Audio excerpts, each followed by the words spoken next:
L'entrée de Christopher Bissang, accompagné de Malik Bouziane et Mohamed Taleb. Alors il faut savoir que Christopher est classé numéro 3 de la catégorie, David.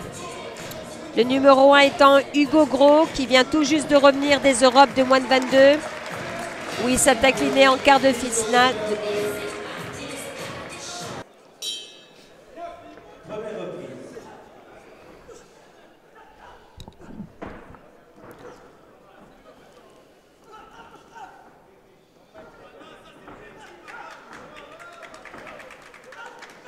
Bissang qui est plutôt actif pour cette début de première reprise.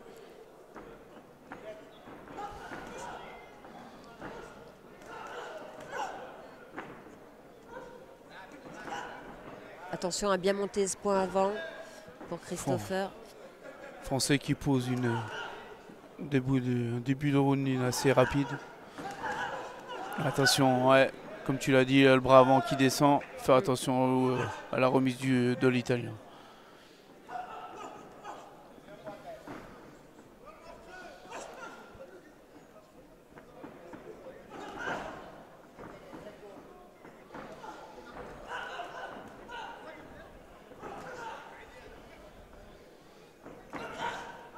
Le Français, on voit qu'il est beaucoup moins puissant.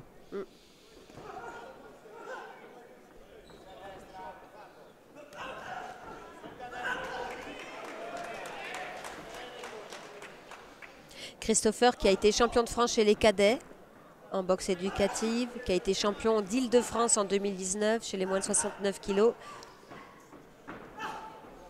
Il a commencé la boxe en 2013. Assez récent, 2013. Pour arriver à ce niveau, c'est déjà beau.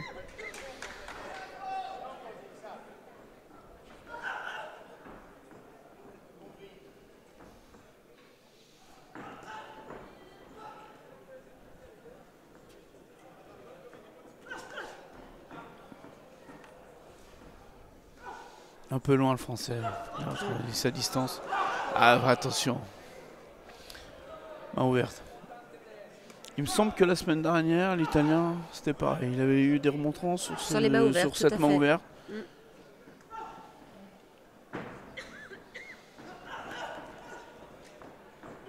Oui, pas mal le retrait remise pour Christopher. Mais attention à bien monter les mains encore une fois. Il manque de puissance un petit peu côté français. Éviter de poser les mains. Bah, niveau gabarit, on dirait pas la même catégorie, David. Qu'est-ce que tu en penses? Ouais, c'est vrai que le français est beaucoup plus fin.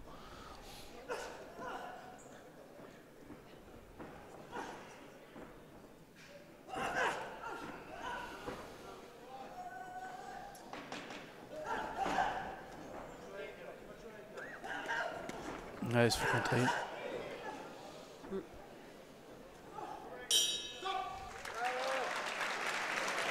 Fin de la première reprise. Fin de la première reprise où le Français commence vite de bras.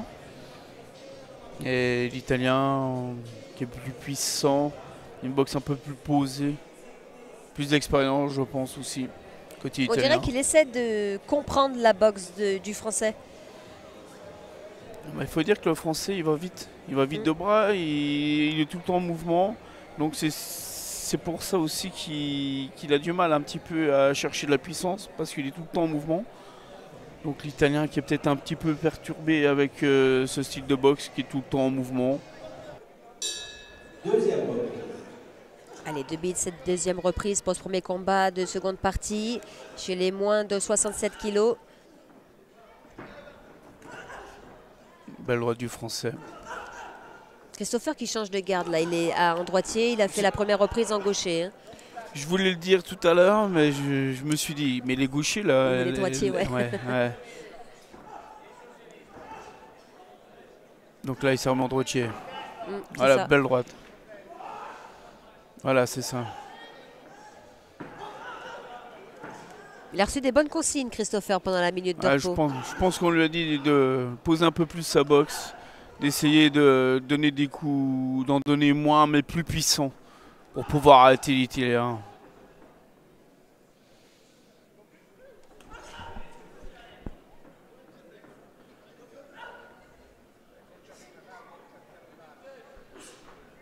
On sent l'Italien un peu perturbé. J'ai l'impression qu'il ne s'exprime pas comme il le voudrait.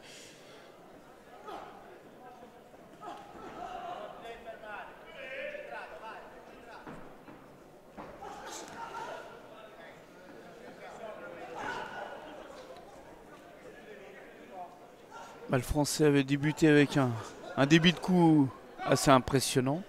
Et là, il est redevenu sur des touches un peu plus puissantes.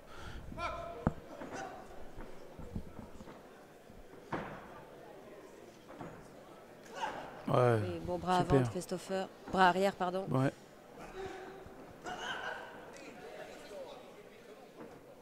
Très bon début de round. Voilà. Fait déclencher, contrer derrière. Aïe. Aïe. Ouais. Contre derrière.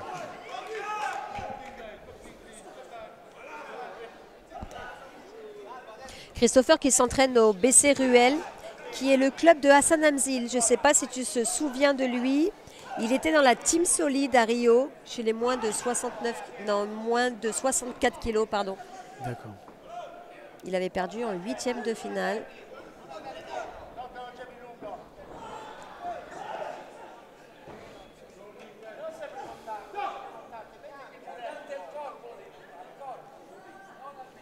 Ah, le coin italien qui demande de frapper au corps, voilà. Voilà. Chose demandée, chose faite. Oh, attention. Ah, il change le hauteur, l'Italien. C'est ce qu'on lui demande, hein, varier les zones de frappe. Ouais, attention.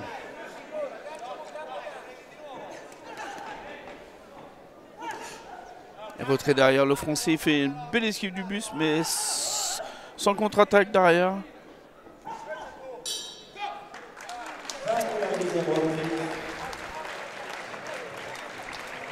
Ça commence bien pour le Français, ça finit bien pour l'Italien sur cette reprise. Troisième et dernière reprise.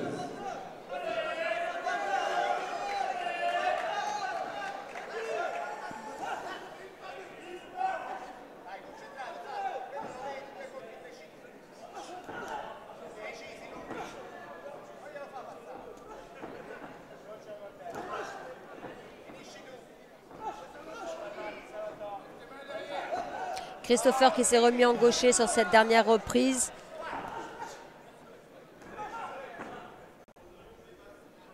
Il faut que le Français, après son attaque, relève les mains. Il a tendance, après son échange, à baisser les mains. Ouais, là, le bras avant est assez bas, c'est ça. Et l'Italien qui pensait avoir trouvé la solution fin du deuxième round, bah finalement, il se replace en gaucher, Christopher.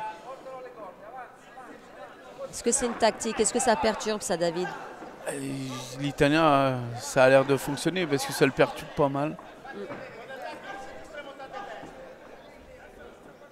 Et le Français qui est redevenu un peu plus mobile qu'au deuxième round. Enfin, surtout à la fin du deuxième.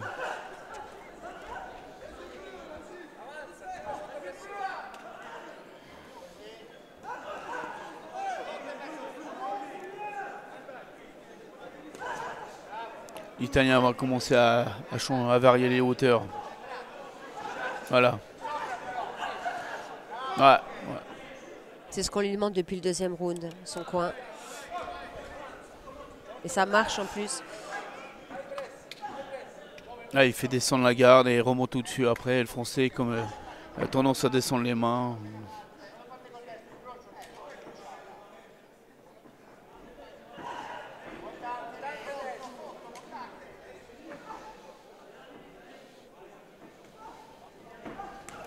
Oui. Oui. Belle gauche du Français. Tout à fait. Une belle uppercut aussi. Hein,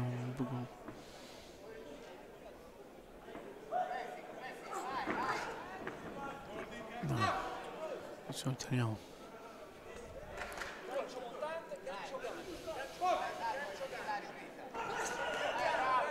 Oui, bel enchaînement l'Italien. Oui.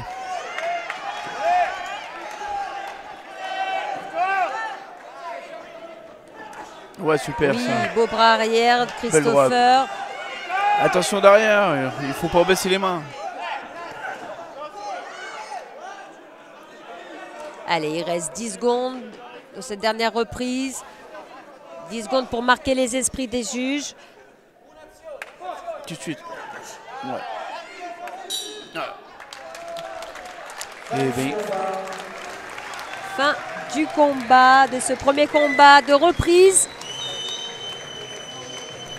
pour un numéro 3, il fait son match.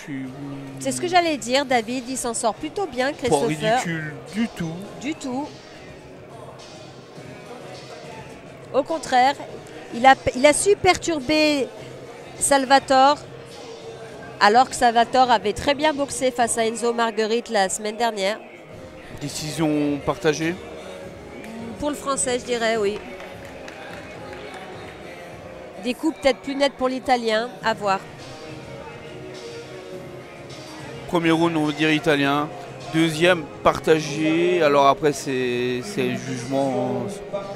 Voilà, partagé. Et déclaré vainqueur du combat, le boxeur Cavallaro Salvatore. Voilà, donc une décision oui. qui On n'est peut pas pas dire- litigieuse. Même si Christopher l'avait emporté, ce n'aurait pas été litigieux non plus. Donc bravo aux deux boxeurs. Il n'y a pas manqué grand-chose. Il n'a pas manqué grand-chose.